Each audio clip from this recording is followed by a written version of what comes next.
Hello and welcome to this Learn series with BI about sustainability and cooperative strategy. My name is Silvija Seres and today I host Lars Huemer. The theme for this case is sustainability-driven strategies, a new framework for cooperative strategy and sustainability. We discuss, among other things, how digitalization, but also sustainability creates a need for a new way of thinking about strategies, and perhaps also how the existing body of strategic work is over-focused on competition, while we believe that cooperation and collaboration is probably going to be the main strategic driver going forward. Welcome to Lars Huemer as well. Thank you very much. Lars, we will talk about strategy, and you're a strategy guy that I think has found a very, very exciting way of thinking about strategy based on sustainability. Sometimes also perhaps to your surprise from what I heard. But I would like to ask you to introduce yourself first, and then we will get on with your strategy. Who are you? Thank you.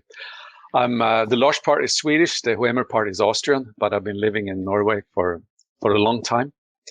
And I work as a professor at the Department of Strategy and Entrepreneurship at BI Norwegian Business School. And I did my PhD in '98 on trust in business relationships. And I've on and off kept to that theme, which is, I think, foundational also when it comes to the idea of cooperative strategy. Mm. So I usually ask people if they can tell us something non-professional about themselves. Do you have an eccentric hobby of some sort, or? I don't know if it's eccentric, but say outdoor activities, outdoor life. That's so mainstream in Norway. That's we very have to think of something better.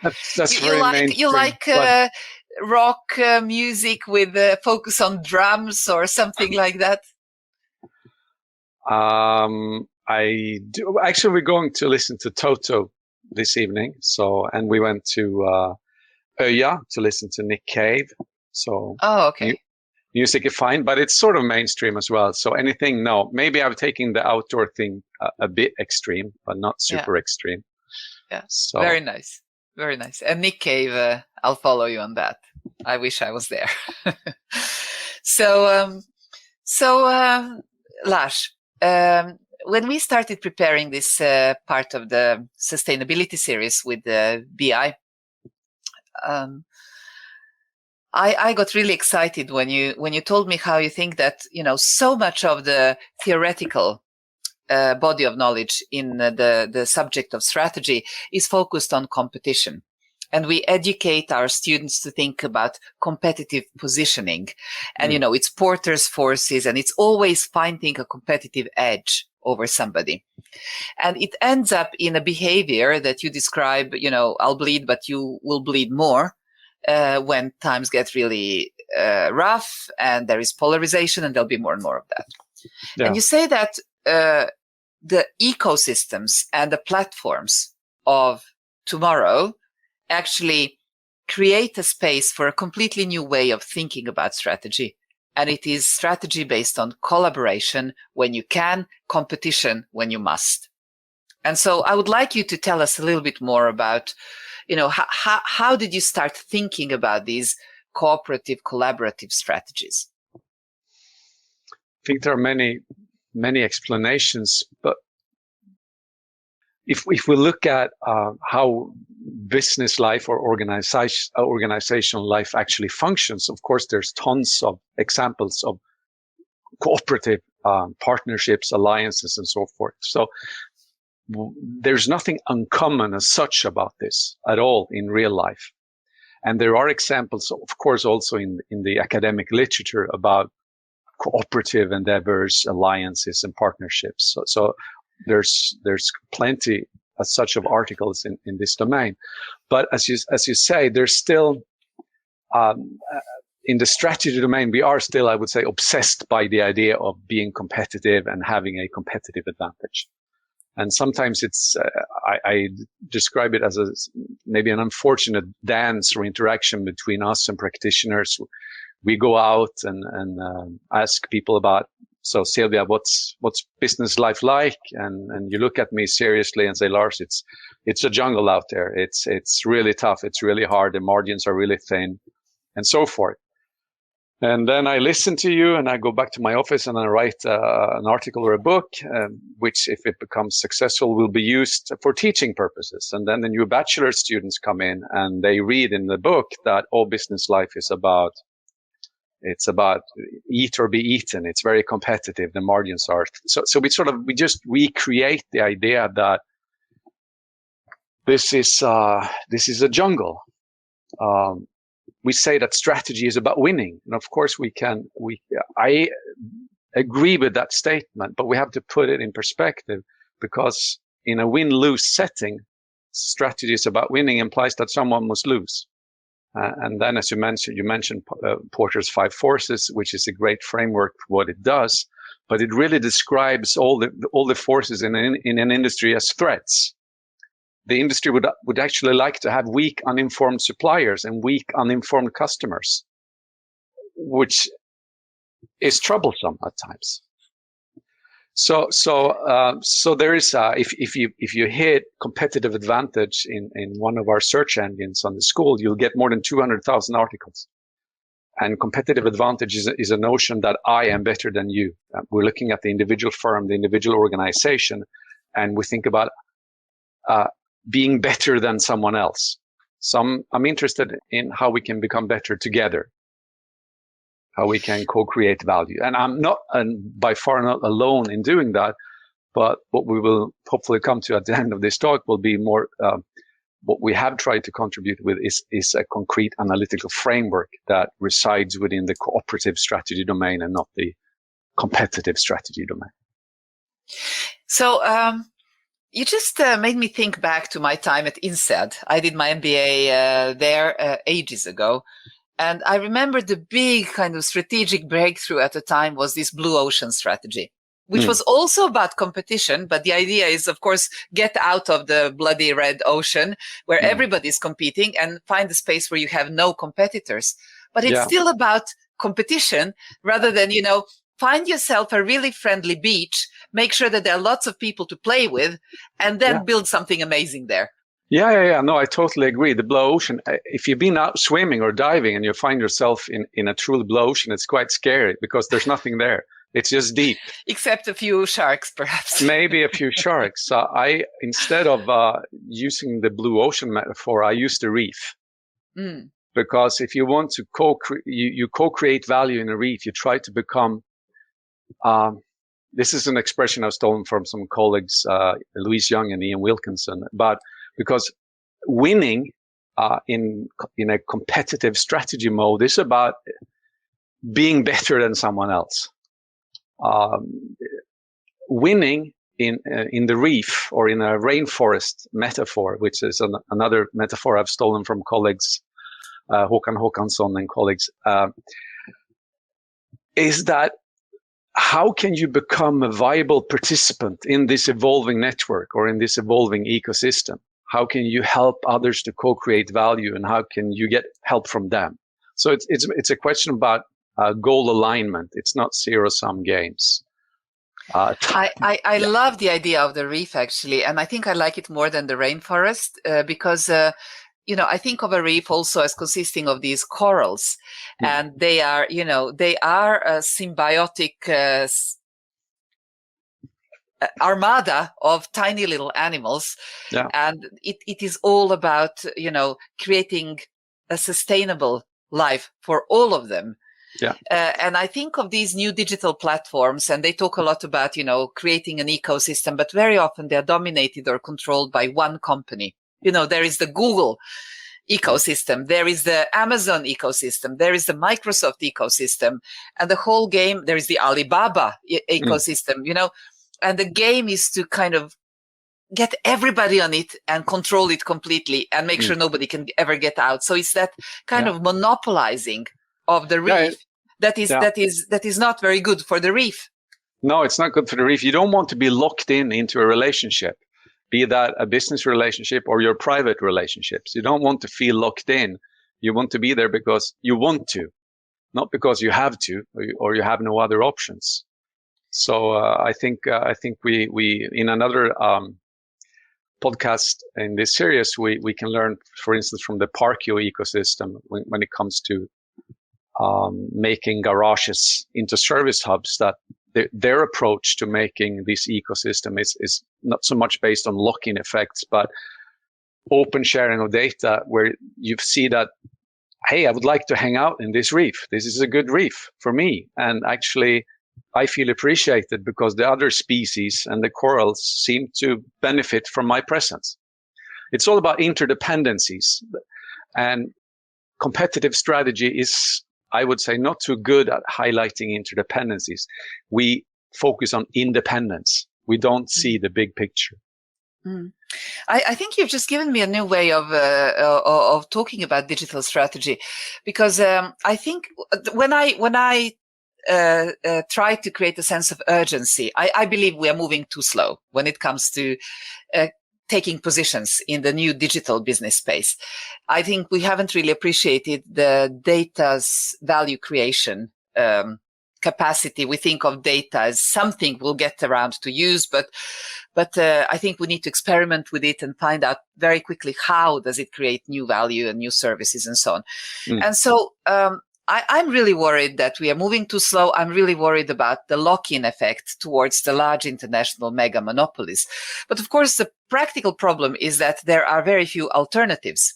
So what we are really, I think, in a hurry to do is build our own reefs that, we have some control over in terms of regulation, in terms of, cultural values being translated into algorithms and the way we handle data, etc. So Parkio, as you mentioned, is a wonderful example of a reef related to garage and mobility services. And the way also of moving our thinking from, selling a product, which might be, 4 concrete walls and the garage space in them, to mobility, logistics, even something else, service space. Yeah. No, I would agree. And this line of thinking is probably what has driven me towards including the notion of sustainability as well.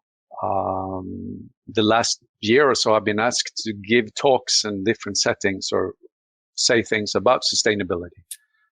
And at first I was a bit confused because I haven't explicitly, to a great extent at all, focused on sustainability, which made me look closer at the UN sustainability goals. And there you have goal 17, which is sort of a mega goal in terms of alliances, partnerships, cooperation.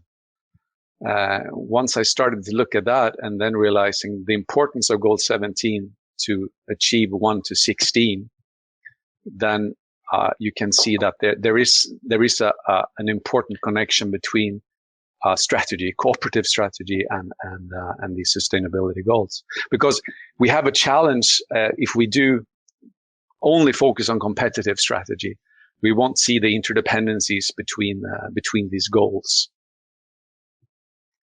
I think that's a very important cultural point as well. And I think that when we talk about sustainability goals, the 17 of them, even when we talk about them in light of this new taxonomy, which sorts them as environment, society, governance, first of all, we over-focus on the E, environment, the green side of sustainability, plastic in oceans, or carbon capture, or natural diversity, or clean energy. There's so much of that climate and nature focus when we talk about sustainability that we forget that the other 2/3 are about healthy societies and also healthy businesses, innovation, governance, and not least collaboration. And so I feel like, the goal 17 becomes like obvious thing. Of course, we're going to collaborate. Now, can we move on to plastic in oceans or carbon capture? And yet that's the thing that's hardest to achieve strategically. It is very hard because you need to change the way you perceive yourself and the world. And I think I said initially there's lots of cooperative examples out there in practice, but there's also to try to illustrate. We had a project some years ago on looking into the development of seamless travel networks. Seamless travel networks would be good for the environment. It would be sustainable. It would be good for the service providers, and it would be really good for the travelers not to have all these issues that may occur when you're out traveling. So we looked into certain organizations, among one of them the Airport Express train, Flytoget. And at the time, Flytoget had in its vision statement, it wanted to deliver the supreme part of the journey to its customers. At first, that seems like a very reasonable vision statement. And many organizations have similar ideas. We want to deliver the supreme this or that. But I'm not interested in the supreme part of a journey. I'm interested in a supreme journey. And as one of the managers at the time said, so you can have a really lousy morning, you can have a number of hours of flight delays, but our 19 minutes were great. It doesn't matter. It doesn't matter. So and then you're back again about strategies about winning. It's about being better than the others instead of trying to become better together with them, to actually try to work towards a seamless travel network. But then you can't focus solely on your own competitive advantage and your benefits. You need to see the bigger picture, and that is challenging. So you also made me think. I've been on a reading rampage for the last 4-5 years. I discovered Audible audiobooks. Then and since then they have amazing breadth of content, but also with Amazon's recommendation algorithms, etc., they are hitting me just where they should be, right, with every new recommendation. The first book that started this all off was Peter Thiel's 0 to 1. And I remember reading that, and he says, I hate competition. And I perked up and I was like, oh, exciting, one of the most competitive people in the world says, I hate competition, That was unexpected. But then he said, I'm not really interested in people who think that I'm competing with them because I'm doing something completely new and different. So basically, I thought, maybe he'll go somewhere about collaboration, but he just said that, I don't even consider them competitors. I'm so much better. I do my own thing. I create new markets. It's blue ocean strategy, right? So I think this idea of bring your friends along, create value for everybody, it is quite foreign to many of the hyper-competitive leaders of our industries today. So I think you need a whole new generation of leaders as well. And we need to take our part of the responsibility. We need to educate them in ways that are consistent with a more collaborative approach. Again, this is not saying that competition is irrelevant. Competing can be fun. It's an important driving force. But I think, personally, my domain is too obsessed by the idea of being better than others instead of trying to co-create value with others, at least in terms of the lack of analytical frameworks. So for the new students at BI and INSEAD, where are the new frameworks? There's been a call for these new frameworks for quite some time, not least by scholars doing open innovation research. Say we need new frameworks. So we sat and waited for these bright researchers to come up with new frameworks, but they didn't materialize in every part anyhow. So we started to try to work on our own several years ago. So tell us, is there a tool or is there a methodology we could use to go about building or reconstructing our strategy? Well, 5 forces have been for some time complemented by Brandenburg and Nailbough's emphasize on complementarity. So saying it's a bit too focused on the competitive dimension. And of course, you could redo 5 forces and just think about the potential cooperative forces. Such. What we did was to look at the resource dimension. So one of the more famous analytical tools. Can I just stop you for a second? Because you're going a little too fast for our students outside of BI, because this will be listened to by your students, but also by many, many others. And so let's just spend 1 minute on Porter. And then you said something about Brandenburg and Nailbot. And it was not about competition, but it was about complementarity. So just help us understand 1 minute on each idea. No, so the traditional 5 forces is a tool to analyze an industry. You define the industry and the competitive rivalry that is characterizing that industry. And then you look into the supply side, the customer side. You look into potential new entrants and potential substitutes. And all these forces are, by definition, threats to the industry's profitability, how interesting it is, and what type of positions you could find in this industry. So in a sense, by default, the questions you ask is, you don't want to have too informed suppliers, because that is bad for the industry. It's a negotiation game. Their bargaining power will increase, and you don't want to have too informed customers, because that will increase their bargaining power. So all these forces are threats to an industry's profitability. And of course, one could imagine the opposite scenario, where you ask for the cooperative inclination of the suppliers. Are they willing to engage in early supplier involvement, just-in-time interactions? And the clients, do they want to work closely with you, the lead users of the industry, to develop your products and make them better? What is the cooperative climate?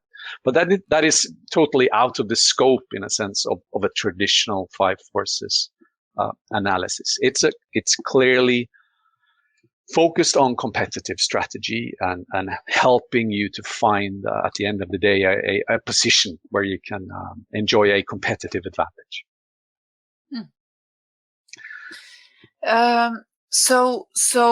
But we haven't added or contributed with an alternative to the 5 forces. That is part of what we call the external strategy analysis. Then you have the internal strategy analysis, where you analyze, among other things, resources. And that's where we have tried to make a contribution. And the complementarity, just help me, how do you think about complementarity? What does it really mean? Complementarity in that sense means that, for instance, we have this Parkio case, the Parkio ecosystem, making garages service hubs.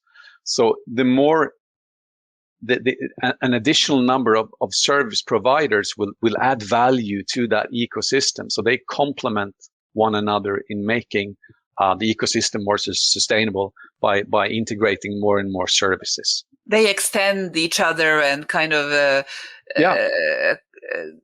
serve better in areas where another one might not serve so well. So it's really a good puzzle. For instance, or add a completely new service to which will increase the value of the garage, or which will make city planners rethink what they're doing, or architects when they design, or real estate developers when they build. Yeah. So they extend and strengthen each other. Yeah. Right.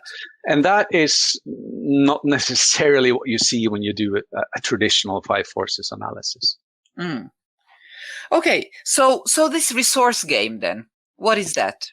The resource game is, there were a number of reasons why we developed this, because the classical resource analysis developed by Jay Barney and massively influential, probably used in every MBA program in the world, I assume, has its advantages.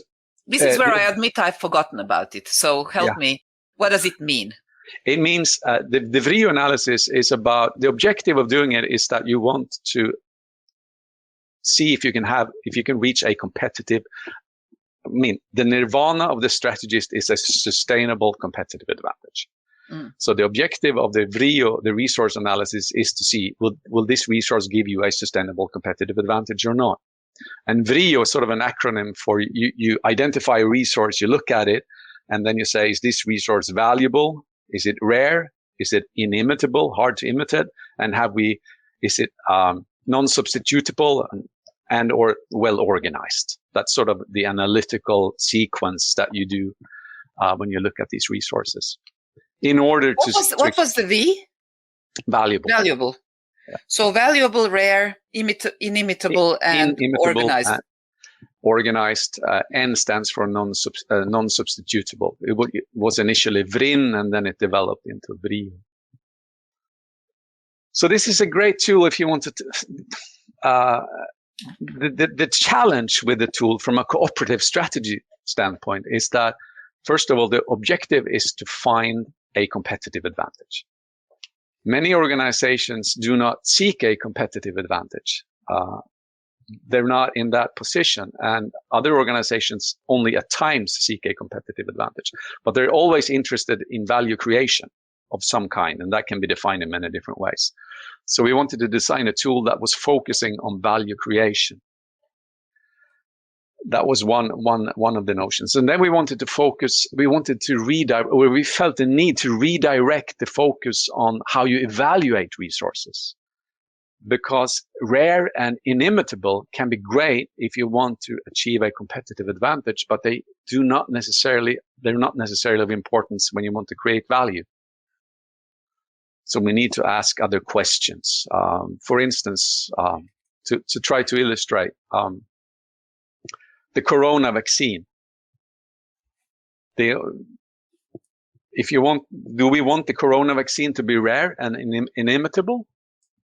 I think most of us, unless you are a shareholder in the one fortunate company holding the patent, you would say no. That's the least thing you want. You want many to have access to the vaccine. You don't want it to be rare, and you want many to imitate it. So it's a question about the problem with VRIO is that it looks at resources in isolation. It doesn't see interdependencies. Wine and food could be an example. If you go to the restaurant and you ask the waiter for the restaurant's absolutely best wine, he or she may look at you and ask, well, very well, madam, what do you intend to eat? It's about pairing wine and food to sort of increase the experience. So we can't look at resources in isolation. If you want another metaphor, which I personally like, we have this alliance with Fudan School of Management, and an MBA program in Shanghai. So one of the Chinese students there, when we talked about this, we call it an interactive bundle analysis. So we look at resource bundles and how they create value. So he said, well, professor, what you're trying to say here is that you're flying, you professors from BI Norwegian Business School, you fly over with seeds of knowledge, and you're going to plant them in the Chinese soil. And seed and soil need to match, right?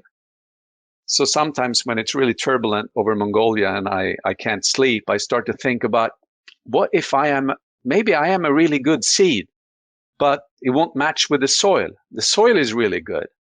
Will this work out? Will my examples and illustrations and theories and so forth make sense in Shanghai?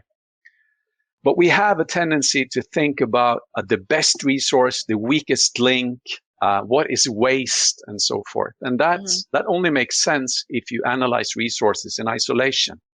If you acknowledge interdependencies between resources, you will start to see that you can see different things, and you don't need to talk about rareness and inimitability. You need to talk about if resources match or not, and what happens when they meet, if they make one another better or if they deteriorate. It's like the interaction. I think that's a wonderful metaphor, actually. And I think companies collaborating like that as well, and sometimes it even depends on a few people deciding to work together. Yeah. And deciding to create the space for like I often am frustrated by the sectorial principle that we follow in our public services in Norway, where, this is my area, that's your area, don't, mess. Magic happens if you actually force them to work together, but it requires some people very comfortable with taking that strategic risk. Yeah, it's usually in the interfaces you can when these resources meet, and this is going back to the ParkU ecosystem. This is the garage. If you take the garage and you do a classical Vrinn or VRIU analysis, you won't go very far. It's a very common resource. It's not rare. It's not hard to imitate. It would not result in any competitive advantage. You would ditch it in your analysis. But when somebody needs to provide a growing ground for a reef. Yeah, and then if you do, so if you do the alternative analysis, which we now have labeled the interactive bundle analysis to do some commercial promotion, then you put the garage in isolation is not what you're looking into. You're looking into the bundle. You're looking into how you can bundle that garage with other resources, and that's exactly what's happening in that ecosystem, and how you make that garage valuable in combination with other resources. That's a cooperative way of analyzing resources, and it can explain sustainability, I would argue, in a better way, or in a more illustrative way than maybe a too restrained focus on single resources, and if they can explain a competitive advantage. You've made me think about chemistry, actually, because I'm thinking of these resources now almost as chemical elements, and some of them react in a really good and stable way, and some of them destroy each other, right? Yeah. And it's about finding the things that create these new amalgamations that the world needs. If we have time for a brief example, this was given to me by one of the executive students on our strategy program. So there was recently a world new product that was innovated by a Norwegian company in Overhalla. So this is based on a research project at SINTEF, and I really like the name of the research project. If I remember it correctly, it can concrete. I'm not sure if it's concrete or cement, but let's say it's concrete. Can concrete and aluminum become friends? That's the name of. And what's the problem here? Well, if you make a concrete bench, you will, or anything with concrete, you will put steel rods into it to strengthen the construction. If you could put aluminum in, it would improve sustainability considerably, because you could have leaner construction, less weight, less maintenance, less transportation, less CO2 to be. The problem is that you can't put aluminum because cement and provides a pH level which destroys the aluminum. So it has a negative impact on it. So the solution here, bringing sort of the chemistry part, is that they have put some blue calcinated clay into the cement, which makes the pH level friendly to aluminum. So this bench, example. Yeah. this bench is actually the first concrete product with aluminum rods in it. And that would be one part of revolutionizing the construction industry. So yes, it is on sort of the chemistry level. Sometimes when I ask the students, because another assumption or idea in this analysis is that resources do not exist. It's all about resource bundles. And then I challenge them, can you give me an example of one solid individual single resource? And then often water comes up. Water is, of course, a bundled resource if you look into the chemistry level. And that's why we're making hydrogen. So it's all about, it's bundled, and it's about interdependencies.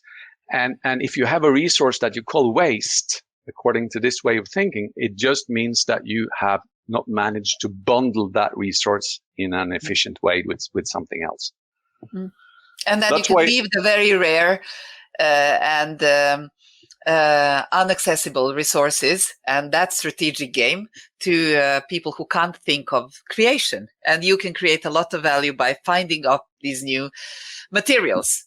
You can create lots of value and it's really interesting because it expands the search, because competitive strategy tells you to search for superior resources.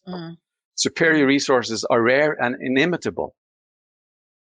We open up for all kinds of apparently weird combinations because they may create value together. But then you need to ask other questions. You know, maybe you've seen that, what it says on the garbage trucks in Oslo. No more rubbish. Nothing is rubbish or something like that. No, verditransport. Verditransport. I like that. Yeah. I like that. Value transportation. Yeah. Lars, we have to stop because of time, but I would like to ask you, where can we read more about these tools? Those of us that might not be sitting in your auditorium. Thank you for asking. So we published the conceptual and theoretical version of this paper in Journal of Business Research in last year in 2021. It's called Resource Bundles, an Analytical Framework. And I'm currently working on making a more, let's say, applied version, actually showing how to do this analysis. So I hope that will be accepted somewhere in not too long. Okay, we can attach PDF of some of these papers to the course here. Absolutely. Excellent. Thank you so very much for a very fun and very inspirational case and conversation. Thank you, Silvia. Pleasure being here.